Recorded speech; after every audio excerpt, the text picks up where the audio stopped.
This is the moment federal courts drew a line in the sand against presidential extortion. At 9:03 p.m. Eastern on Friday, February 6, 2026, federal judge Jeanette Vargas issued an emergency ruling that has sent shockwaves through the Trump administration and exposed the most brazen act of political retribution since Watergate. In an 11-page order that reads more like an indictment than a legal decision, Judge Vargas has temporarily blocked the Trump administration from continuing its illegal freeze of $16 billion in Gateway Tunnel funding, calling the president's actions a plainly unlawful attempt to extort Democratic governors through infrastructure blackmail. The timing of this ruling was everything. Construction crews were literally packing up their equipment when the order came down. 1,000 workers were scheduled to lose their jobs at midnight. The most critical infrastructure project in the Northeast was 4 hours away from complete shutdown when a Reagan-appointed federal judge said enough is enough and struck down Trump's revenge campaign with the force of constitutional law. This is not a routine funding dispute. This is a sitting president holding hostage a project that serves 200,000 daily passengers and supports 20% of America's economic output because Democratic governors refuse to rename a train station after him. According to leaked White House communications and court filings obtained exclusively, the Gateway funding freeze began as a direct retaliation scheme orchestrated by Trump himself after Senate Minority Leader Chuck Schumer rejected the president's demand to rename New York's Penn Station to Trump Station. The scheme was so audacious that even Trump's own transportation officials warned it would violate federal contracting law, but the president ordered them to proceed anyway. The paper trail tells a damning story. On September 30th, 2025, the Department of Transportation abruptly halted all funding for Gateway under what they claimed was a compliance review related to diversity, equity, and inclusion requirements. But internal memos obtained through Freedom of Information Act requests tell a different story. According to sources familiar with the documents, Trump personally directed Budget Director Russell Vought to find a way to kill the tunnel after Schumer's refusal to play ball on the naming rights deal. The diversity excuse was manufactured after the fact to provide legal cover for what multiple administration officials privately called pure political revenge. The Gateway Development Commission immediately complied with every federal requirement, conducting comprehensive reviews and certifying full compliance with all regulations. They submitted hundreds of pages of documentation proving the project met every standard. The federal government ignored it all. For 4 months, Trump's Transportation Department refused to release congressionally appropriated funds while offering shifting and contradictory explanations for the freeze. First, it was diversity compliance, then it was contracting rules, then it was related to the government shutdown. Finally, Trump dropped the pretense entirely and told Fox News in October, "We're cutting Democrat programs that we didn't want. We're only cutting Democrat programs." The human cost of this political game became clear this week as the Gateway Commission announced they had exhausted their credit line and would be forced to shut down construction on Friday night without emergency court intervention. Nearly 1,000 union workers faced immediate layoffs. 11,000 additional construction jobs hung in the balance. The economic impact extended far beyond the construction site. The Northeast Corridor, which depends on the aging tunnels Gateway is designed to replace, carries passengers and freight worth hundreds of billions annually. Any disruption to this corridor would cascade through the entire Eastern economy, affecting everything from Wall Street trading to Philadelphia manufacturing to Boston healthcare systems. The desperation was visible when New York Attorney General Letitia James and New Jersey Acting Attorney General Jennifer Davenport filed their emergency lawsuit on Tuesday morning. The legal language was unusually direct for a court filing, accusing the Trump administration of brazen political retribution and arguing the funding freeze had no legitimate policy justification. Both attorneys general knew they were taking on a sitting president in federal court, but the stakes had become existential for their states. The courtroom drama on Friday morning was electric. According to sources present for the hearing, Justice Department lawyers struggled to provide coherent explanations for the funding freeze when pressed by Judge Vargas. When asked to specify which compliance requirements the project had failed to meet, federal attorneys cited regulations that had already been satisfied months earlier. When asked why the review was taking so long, they admitted no active review was taking place. The judge's questions became increasingly pointed as it became clear the government had no legitimate justification for withholding congressionally appropriated funds. The breakthrough moment came when Judge Vargas asked directly whether the funding freeze was related to the president's public statements about cutting Democrat programs. Justice Department attorneys declined to answer, citing executive privilege. That refusal to defend their own actions in court sealed their fate. Judge Vargas had seen enough. But the most explosive revelation came from sealed evidence presented to the court by the state attorneys general. According to sources familiar with the classified submission, the evidence included recorded phone calls between Trump and Transportation Secretary Pete Buttigieg, in which the president explicitly connected gateway funding to the Penn Station naming issue.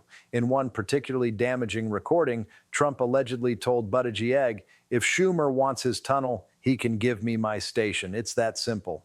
The recordings were obtained through a Freedom of Information Act request that caught administration officials off guard, revealing they had failed to properly classify sensitive political conversations that should never have been preserved on government systems.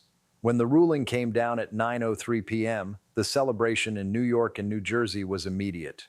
Governor Mickey Sherrill called it a critical victory for working families, while Governor Kathy Hochul said it proved the rule of law still matters when presidents try to abuse their power. Chuck Schumer, who had been Trump's primary target in the extortion scheme, issued a statement calling the ruling a reminder that no president is above the law, even when they think they can hold entire states hostage for political gain.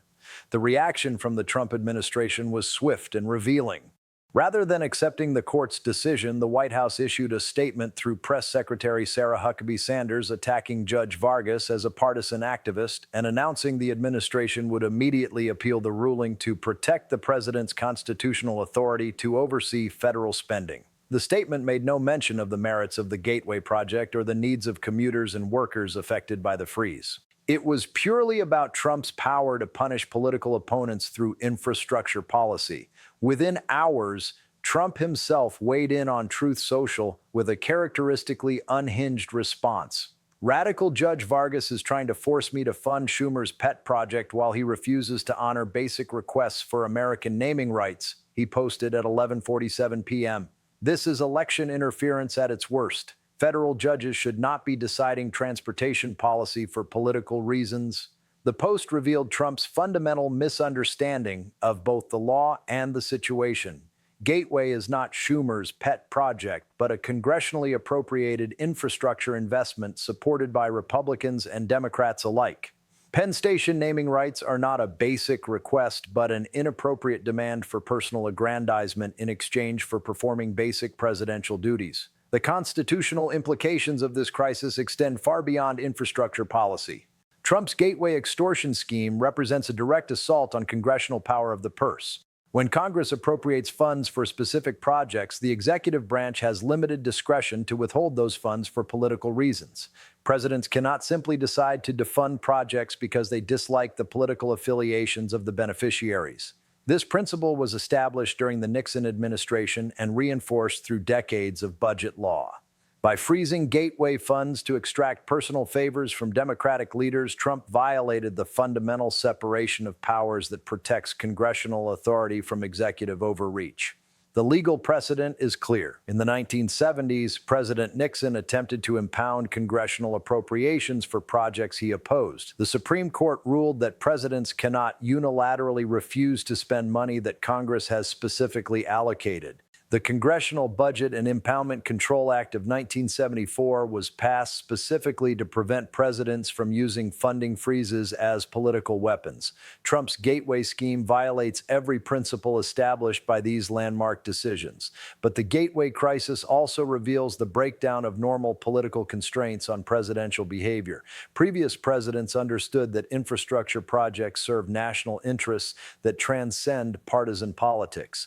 Highways, bridges, and transit systems benefit all Americans regardless of their political affiliations. The norm was that presidents might prefer certain projects over others, but they would not sabotage critical infrastructure to punish political opponents. Trump has shattered that norm completely. His explicit admission that he targets Democrat programs for cuts reveals a president who sees federal resources as personal assets to be distributed based on political loyalty rather than national need. The international implications are equally troubling. Foreign allies and adversaries are watching an American president hold critical infrastructure hostage for personal favors. This kind of behavior is associated with authoritarian leaders who treat state resources as personal property. When American presidents engage in this level of corruption and abuse of power, it undermines the United States' ability to criticize similar behavior by leaders in other countries. How can America promote good governance abroad when the president treats federal funding as a tool for political extortion?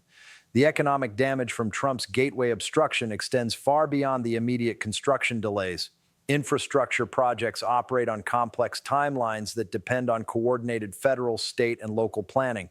When the federal government suddenly withdraws from approved projects, it creates cascading delays that multiply costs and undermine confidence in future partnerships. Construction contractors have already spent millions mobilizing equipment and hiring workers based on federal commitments. The sudden funding freeze forced them to idle expensive machinery and lay off skilled workers who may not be available when work eventually resumes. The Gateway Commission estimates that each month of delay adds $15 to $20 million in additional costs, money that comes directly from taxpayers. The broader infrastructure implications are staggering. If presidents can arbitrarily freeze funding for major projects based on political considerations, no state or local government can rely on federal partnership for critical infrastructure investments. The gateway freeze has already caused officials in other states to reconsider major transit and transportation projects that depend on federal funding. Why would any governor move forward with infrastructure planning if the president can pull funding whenever he disagrees with their political positions? This uncertainty will freeze infrastructure development across the country and leave America with aging, inadequate transportation systems that cannot compete with international rivals. The human stories behind this crisis are heartbreaking. Maria Santos, a union electrician who has worked on Gateway for 2 years, told reporters she was scheduled to be laid off Friday night along with nearly 1,000 other workers. "I've got 2 kids and a mortgage," she said. "How am I supposed to explain to them that I'm losing my job because the president doesn't like our governor? This isn't about politics for us. This is about feeding our families." Carlos Rodriguez, a crane operator from Newark, said the uncertainty has been devastating for working families throughout the region. "We've been living with this threat for months," he explained. "Every week we wonder if this will be our last paycheck. You can't plan your life when the president is playing games with your job." These are not abstract policy debates. These are real people whose livelihoods depend on infrastructure investments that should be above political gamesmanship. The labor movement has rallied behind the Gateway workers, with major unions announcing they will make Trump's infrastructure extortion a central issue in upcoming elections. The technical details of Judge Vargas's ruling reveal the depth of Trump's legal jeopardy. The court found that the administration had violated multiple federal statutes governing the expenditure of appropriated funds. The Anti-Deficiency Act requires agencies to spend money that Congress has appropriated for specific purposes. The Impoundment Control Act prohibits presidents from withholding spending without congressional approval. The Administrative Procedure Act requires government decisions to be based on legitimate policy considerations rather than political motivations. Trump's gateway freeze violated all 3 laws simultaneously. The judge's ruling also addressed the administration's shifting justifications for the funding freeze, noting that the government's evolving and contradictory explanations for its actions suggest an absence of legitimate policy rationale. This language is particularly damaging because it directly challenges the administration's credibility and suggests deliberate deception in court filings. Federal judges do not use this kind of language lightly. When a court accuses the government of providing contradictory explanations, it is essentially calling the administration liars. The appellate prospects for Trump's challenge look grim. The legal principles at stake are well established, and the factual record clearly shows political rather than policy motivations for the funding freeze. Circuit courts are typically reluctant to second-guess congressional spending decisions, especially when the executive branch cannot provide coherent policy justifications for its actions. Trump's own public statements admitting he targets Democrat programs will make it nearly impossible for appellate courts to find legitimate policy reasons for the gateway freeze. The broader political ramifications are already becoming clear. Republican senators from states with major infrastructure projects are privately expressing concern about Trump's approach to federal spending. If presidents can freeze funding for political reasons, their own state's projects become vulnerable whenever they disagree with the White House. Senator Rob Portman of Ohio reportedly told colleagues he was troubled by the precedent of using infrastructure funding for political leverage. Even Trump allies are beginning to distance themselves from the Gateway controversy. House Speaker Mike Johnson declined to defend the funding freeze when asked by reporters, saying only that infrastructure is important for all Americans. The careful language suggests Johnson understands the political dangers of defending obvious corruption and abuse of power. The international development community is watching the Gateway crisis as a test of American institutional strength. If federal courts cannot enforce congressional spending decisions against a rogue president, it suggests democratic institutions are weaker than previously understood. Foreign governments and international investors need to know that American infrastructure commitments are reliable regardless of political changes. Trump's Gateway extortion undermines that confidence and could affect America's ability to attract international investment in major projects. Judge Vargas's ruling represents more than a legal victory for New York and New Jersey. It is a reaffirmation that constitutional principles still constrain presidential power, even when presidents view federal resources as personal assets. The court's willingness to block Trump's extortion scheme sends a clear message that democratic institutions can still function when political leaders abuse their authority, but the victory is only temporary. The underlying problem remains unchanged. Trump still views federal spending as a tool for political retaliation, and he will continue looking for ways to punish opponents through policy decisions. The Gateway ruling may stop this particular abuse, but it does not address the broader pattern of corruption and constitutional violations that define this presidency. The next phase of this crisis will test whether other federal courts are willing to enforce constitutional limits on presidential power and whether Congress will take action to prevent future infrastructure extortion schemes.